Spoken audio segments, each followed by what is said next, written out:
What's going on, guys? This is Chris with Azrael's Pit Barbecue, and today is November 25th, and it is a very special day. I want to introduce all of you to Mr. Aaron, about to be, what? About to be a recruit. A recruit for? The Marines. The Marines. Today is his last day as a civilian. Tomorrow turns himself over to the U.S. government. Yep. How you feel about that? It's a little nerve-wracking, but they've done it to so many people, I think they'll be fine. So you think our U.S. government pretty much has it in the bag of how to take a civilian and make them a non-civilian? They got an efficient system of how to do that. Yeah. Awesome. So let's talk about this for a minute. So you're 18. Yep. Graduated in May. Yep.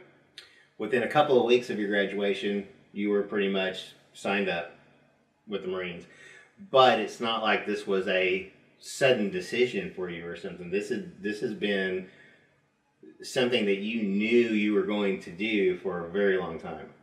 Yeah, it's been in discussions, but to be honest with you, it's kind of started from childhood and it's been talked about, never really brought up until about halfway through senior year. Yeah, I think really been brought up in terms of you really going to the recruiters and really getting other, because I've known you for over half your life. Yeah. And so when you were a little kid, one of the things that struck me about you is you were kind of quiet and you were really smart, but you were kind of quiet about it. But one of the things that stands out for me that just blows my mind to this day is, as a little kid, Saturday mornings, you didn't get up and watch Saturday morning cartoons. No. But you watched the military channel and history channels and stuff like that. It used to blow my mind that you would be watching a military channel and a lot of stuff on World War II. That was kind of interesting. So it obviously goes deeper than just, I want to go join the Marines. So just, what's the drive there? What was the attraction to it? I mean, even as a kid, what really pulled you that direction?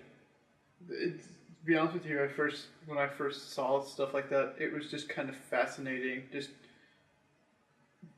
because of how smart I am, I really like technology. I like tinkering. I like building stuff. And just the types of machines and weaponry, and just in general, the knowledge that was used to create items like that, it was really just got me into that. It's what could I do and how can I be a part of that? Right. And you're talking just, I guess at the end of the day, kind of the machines of war, but really the mechanics behind it. Yeah. Yeah. Behind how everything works. Yeah. So how guns work, how tanks work, how planes work, and how to blow shit up with them. Yeah. Basically. Yeah. Right on. I get it. So as you got older and began to understand better, beyond the kid going, oh cool, something blew up, and oh cool, big tank, is fascinating. As you got older and kind of understood the world a little better and understood what those machines and tools were actually being used for, did that change your perspective on what the overall implications really were for that type of technology and that type of equipment and just the military in general? I mean, I would expect that there would have been a new set of thoughts that would have come in with those original thoughts from the little kid to the young man of what that stuff means. What do you think about that? I mean, it did change a little bit. It was as a kid, I played with a lot of Legos. As you know, you've seen me build a ton of stuff out of Legos. Yeah. And for me, minds and the ideas that I came up with, how can I improve this? And later on, in the past, say about 3 years, you hear about collateral damage and the civilian deaths, especially in Iraq and stuff, from all the artillery barrages and stuff like that. How can I make this better and just more efficient so we don't end up costing so many innocent civilian lives? Right. And still get the objective done. Yeah.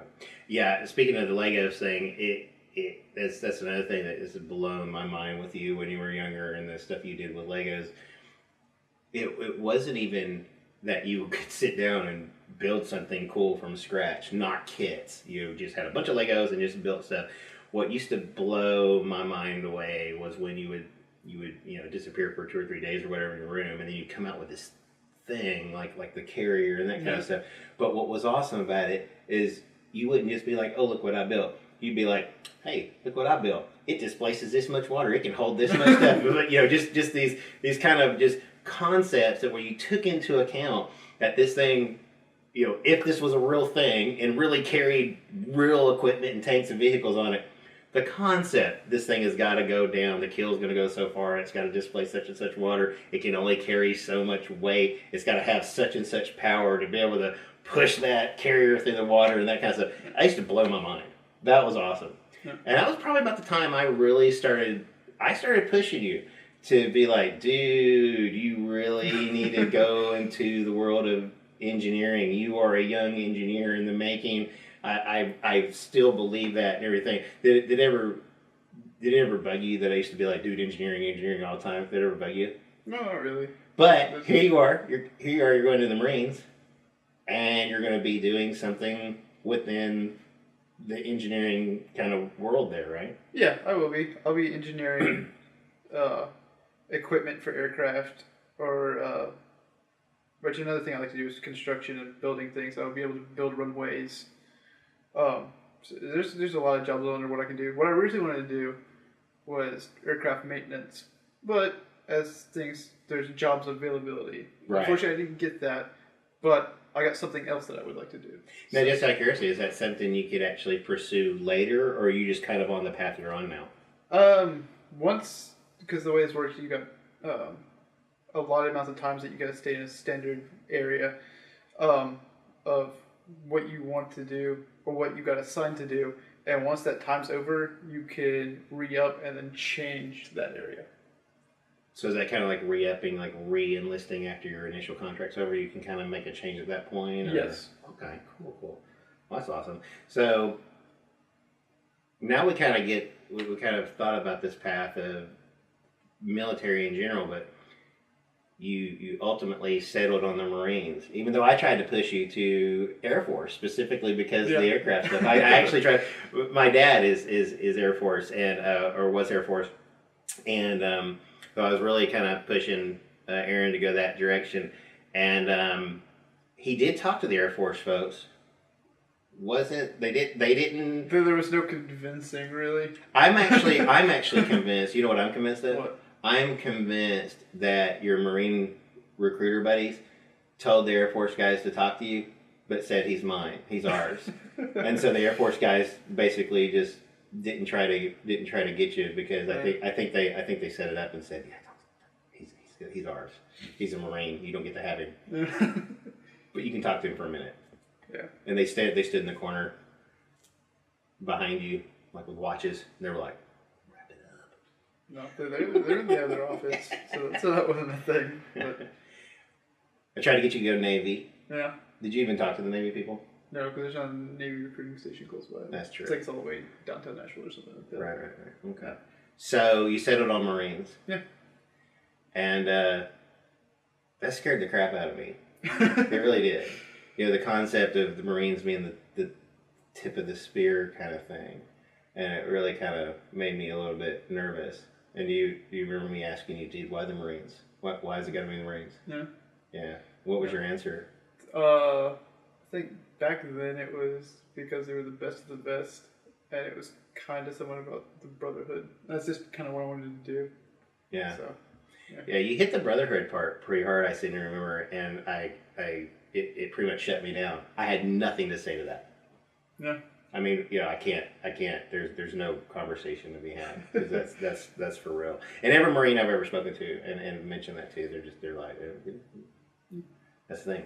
So speaking of brothers or future brothers, we have some folks that are subscribed to our channel and get involved in conversations and comments and stuff. And so let's do a shout out to some future brothers of yours.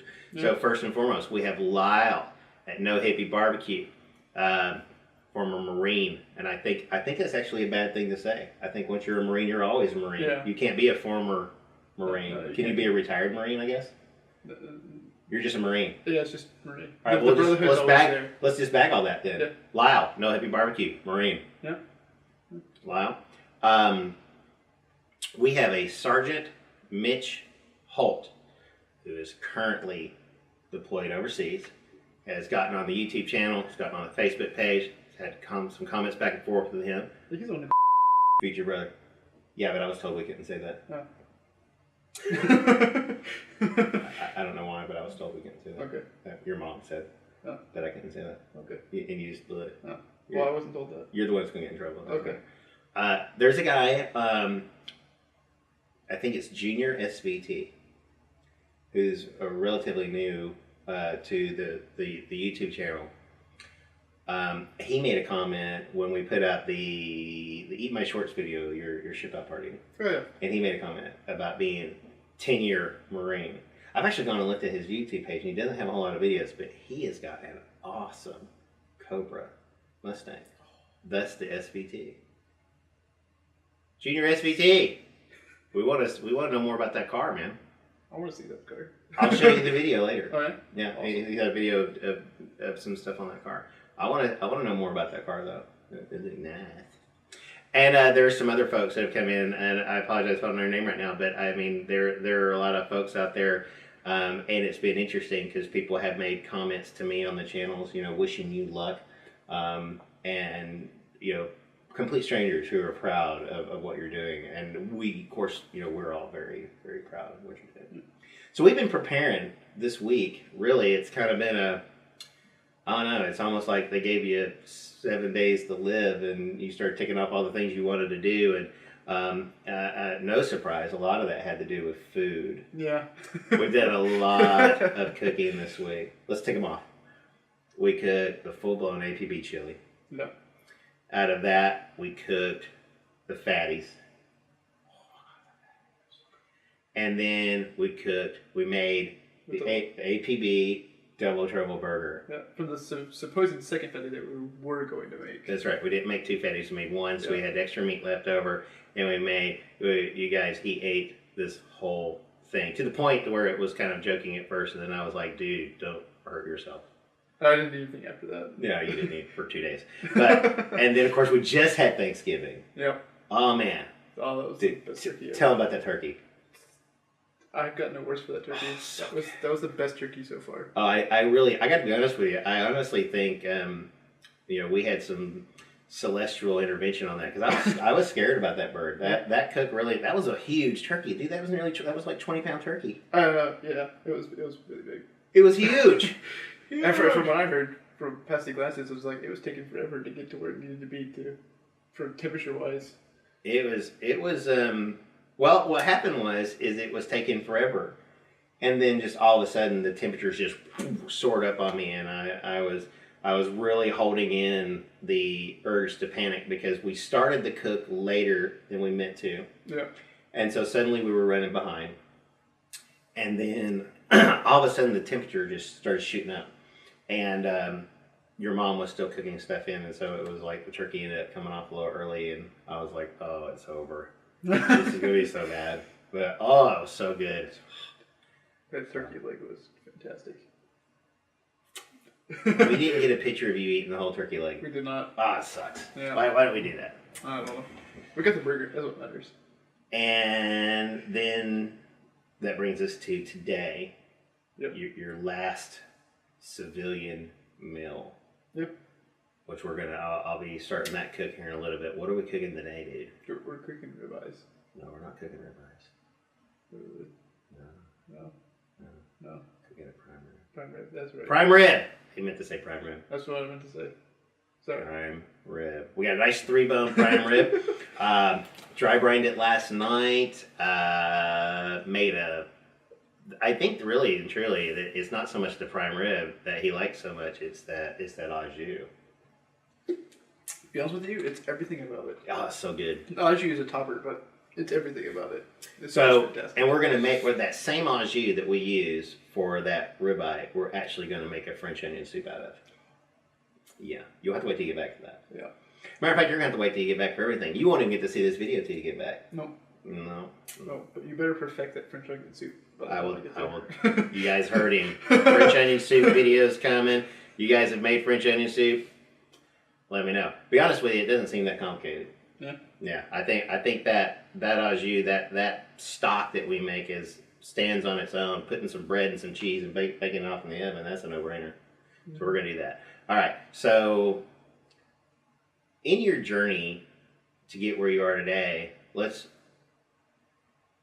talk about, because I if anything ever really settled in my head that this was absolutely something you were going to do, it was December of last year. Yeah, December, January. Yeah. So your freshman year in high school, you had started gaining some weight. And I told you one night, I was like, dude, man, these 4 years are going to fly by. And all of a sudden, you're going to want to be a Marine. And you're going to be this fluffy, doughy kid or whatever. And 4 years later, what happened? I was the Pillsbury Doughboy. So you were talking to the Marines, the recruiters. You were actually exercising with them a little bit. Yeah, I was. And then they said you can't play with us anymore. Yeah. Let's talk about that. That was a major thing for you. It was. Tell me about that. So, I was working out with them, and then some stuff happened down in Florida to one of their other recruiting stations. So they had to change all their guest workout policies. A kid died. Yeah, a kid died of a heart attack. And so that happened, which is a tragedy in and of itself. Yeah. But from that, all the rules changed, and you had to already be within their height and weight standards to work out as a guest with them.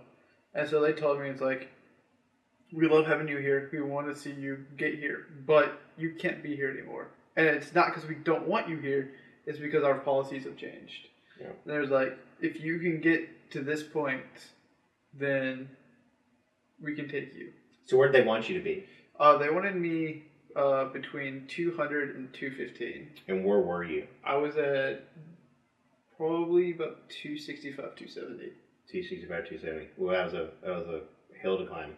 It was a hill to climb. But it was so interesting, and to be honest with you, almost impressive how you handled that. You didn't visually show it. If it bummed you out, you didn't sit around and mope about it. I mean, I've never seen you kick it into gear and focus that hard on anything ever. Yeah. And so after you started exercising on your own and working out, I mean, almost every day, you started really watching what you were eating and everything. You did it completely on your own. After years of me telling you, dude, come on, don't eat all that crap, don't drink all that crap, come on, do some exercise. After years of it, you just started doing it. I didn't have to say anything. I just stood back and watched and was like, holy crap. Yeah. That is one motivated kid. Yeah, that point. It was kind of like forever. This was my dream. And then the dream solidified, and then that happened, and it was kind of like reality slapped me in the face. It's like, you've got to do something. Something has got to happen for you to overcome to get to your dream. And there's always that obstacles for anybody who's dreaming about what they want to do in their life and how they get there. There's going to be obstacles. Yeah. And, I mean, and so many people, when it comes to the point where it's time to work, so many people just won't put that effort in and they just kind of stop, and then they spend the rest of their lives going, oh, what could have been, when what could have been was you just put in the effort and do what you got to do to get there. And you did that. I mean, so that was December. Yeah. You graduated in May, and within 2 weeks of graduating in May, you were below the weight they wanted you at, right? Yeah, I was about 210, 213, which is exactly where they needed me to go ahead at 2 MEPs to get qualified. So nearly 270 pounds mid-December. Yes. To 210 or so mid-May. Yeah. Damn. And you still had to live here. Yes. And still had to eat my food. Yeah. And you know what's so funny about that is, you remember when I lost 60 pounds. I did the most cooking I had ever done, I think, that year at that point in time. And so many people were doing, dude, how are you losing all this weight? You're cooking everything in sight. And I was like, and I used to tell people all the time, like, dude, I may cook the pig, but I'm not eating the whole pig, and I'm not eating like a pig. Yeah, he cooks all day, and then he's like, all right, I'm gonna have a little bit of this, or he doesn't really eat it at all because he's been smelling it cooking all day, and he has just no appetite at that point. I'm over it. I'm over it. I try everything. Yeah. A lot of people think that the reason why I don't eat when I do cooks like that is because they think I've been nibbling and eating all day, and it doesn't really work out that way. I end up eating less on a long cook day. Not a little 3-4 hour cook, but when I'm cooking all day, I end up eating very little during that time. And then when the time the food comes out and everything else, I check, I taste, I make sure everything's good. But then I'm just not really interested in eating. But the next day, I am tearing it up. Yeah, like the turkey. Like you eat all day on that turkey, but you didn't eat hardly anything. And I probably had more turkey last night than I had actually on Thanksgiving. Yeah, and it was still so good. So speaking of reality slapping you in the face. Yeah. I mean, back to where we started. Last day of the civilian. Yeah. I mean, tomorrow, it's over. Or does it begin? It begins. It begins. It begins. So you're going to Paris Island Monday. Yes. Yeah. It's like Monday night. Yeah, you're heading out on Monday. Yeah. So how, now that it's here, I mean, it is here. You're going. Yeah. It's time to pack the bags. Yep. How are you feeling about that? To be honest with you, I'm a little bit nervous, but I'm not too worried about it. I'm a little giddy as well. Yeah. But it's like, in the end, just mentally, I'm somewhat prepared, because you can never really be truly prepared for something like that. So it's just, I can get through it. It's not a problem. Yeah, and we totally know you're going to kill it. We're super excited. So you're excited, a little scared. Yeah. So what are you most excited about? I mean, this is huge. I mean, even from a standpoint, like even if you were just going to college, I mean, this is the first time you've really left home for any amount of time whatsoever. Yeah. Not only are you leaving home, you're losing pretty much all contact except maybe some letters from home and everything else. That's so huge. For me, if I was in your shoes trying to think about that, it's like, it's almost like, it would almost seem foreign. You have no basis of reference here. So with that in mind, so what are you most excited about, you think? I'm just the experience itself. The experience itself. Huge challenge. It is. And you're ready to kill it. Yes. Yeah. Yeah. Awesome. What are you most scared about? That's a great question. I'm scared that something will happen that will keep me from attaining my goal. But at that point, I'll find some way to get over it.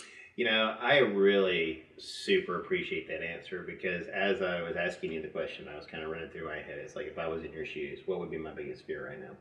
And of all the unknowns and all the uncertainties and leaving home and all that kind of stuff, all those things are fear factors. But for me, after focusing on something that I wanted to do for so long, working so hard to get to be able to do said thing, the idea of not completing it, not succeeding at it, for whatever reason, am I mentally strong enough? Am I physically strong enough? And then the worst shit just happens, an accident happens, just something happens. Yep. Anything that would prevent me from reaching that goal, I think that would be my biggest fear. I would just be, of all the other stuff that could suck, not hitting that mark that I've been reaching for so long. I really appreciate that answer.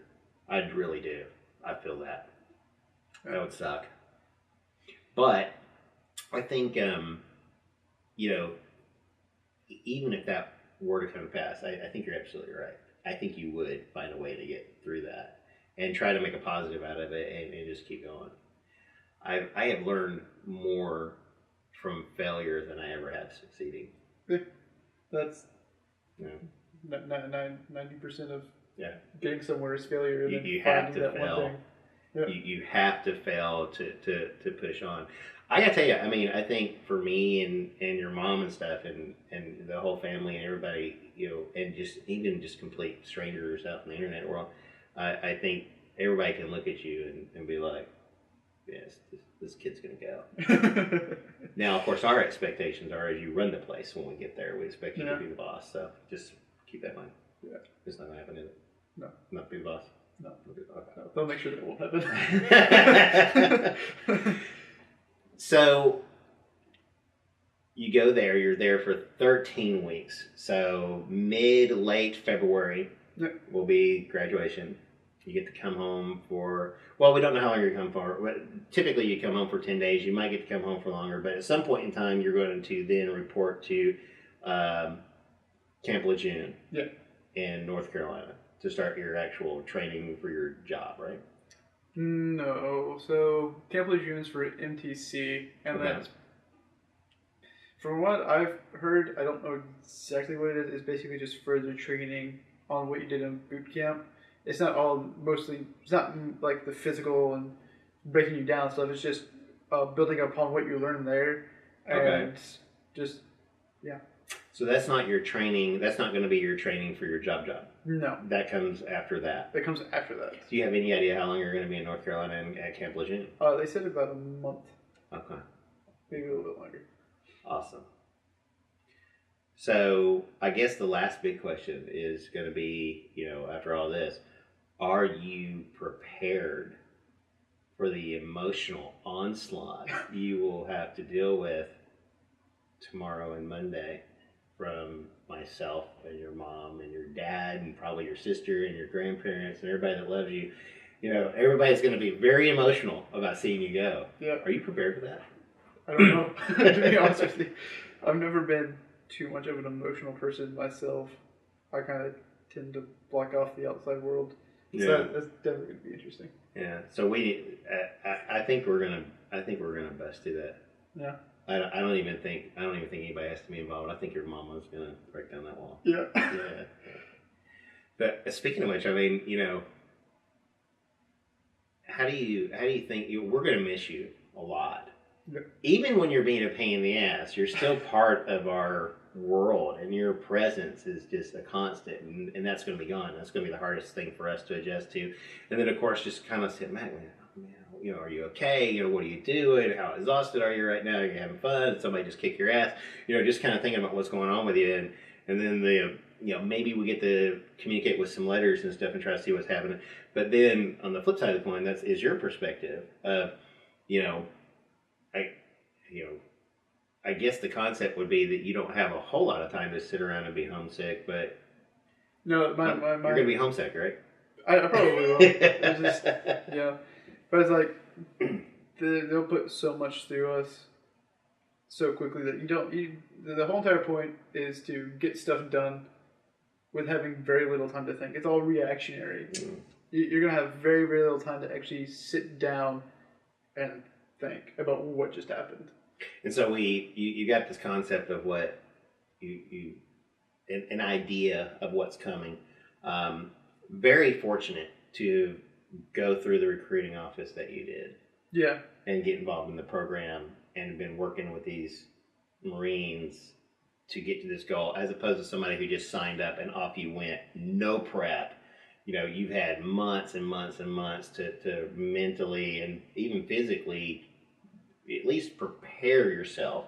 How do you feel about that piece of it? I mean, do you really feel like that's giving you the edge to get in there and obviously you said it yourself, you can't really prepare for this. Yeah. Do you feel like you're as prepared as you can be? Yeah, as best as I can. For the delayed entry program and like the whole entire thing, it's not going to completely prepare you for that type of activity and what's going to happen. But their job and what they want to do is they want to get you as close as possible to knowing what you're getting into, so that way it's a little bit easier. Gotcha. So now the hardest question. What are you going to miss the most? it's I guess it's just being here and being with everybody. The food's nice, but food's nice. Just having the presence of everybody here that I've been with my whole entire life. Yeah, that's just gonna be missed. Yeah, and that does leave a hole, man. You know, but you know, we're here for you. Yeah, we'll be here when you get back. Yeah. Now, when you get back, we are gonna sit down and we'll do a follow-up video when you come home, and we'll talk about how much it sucked. Okay, well, before we get too emotional, because we're both kind of in there, I think. Yeah. Before we get too emotional, dude, our last video. Yeah. So I announced that we were going to have a giveaway. I saw that. You saw that. I did see that. I think I actually did watch that video. It was very simple rules. Very simple. All you had to do was watch the video and just make a comment. And the comment could go pound sand. You could just be high. All you had to do was make a comment to get put into the drawing. So I was looking at the statistics on that. I thought we should do the announcement of the winners today and do the drawing and everything. And you got me tearing up. And I was looking at it, and I got a bit of a problem. Let's see what you think about this. Okay. So there was, as of this morning, there was 101 or so views on that video. That's pretty good.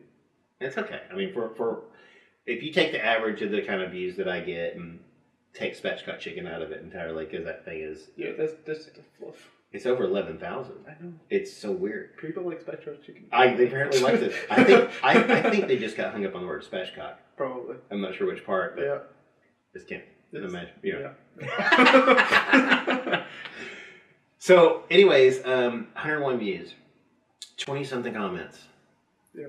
But I looked at the comments, and I responded to pretty much everybody, and there was a little bit of back and forth, and one person commented twice. So there were actually only 12 individuals that actually made comments. Huh. So this is a little weird. I don't know if I should let it run longer or what, because I was going to give 2 away. Yeah. So I got to try to pick 2 out of the 12, even if you kind of do the random drawing. That feels a little weird. So what do you think I should do? Do you think I should just let it run longer, or just go ahead and pick the 2? I know you're usually all about bah humbug, about Christmas and that whole entire thing in general, but yeah, the holidays suck. I don't like them. It's the giving season, Chris. It's the giving season? It's the giving season. I feel like everybody that commented on that video should get one.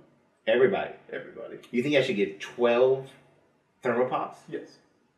One for everybody? One for everybody. Damn, dude. It's a good thing you're going to go work for the government. You can help me pay for that. Sure.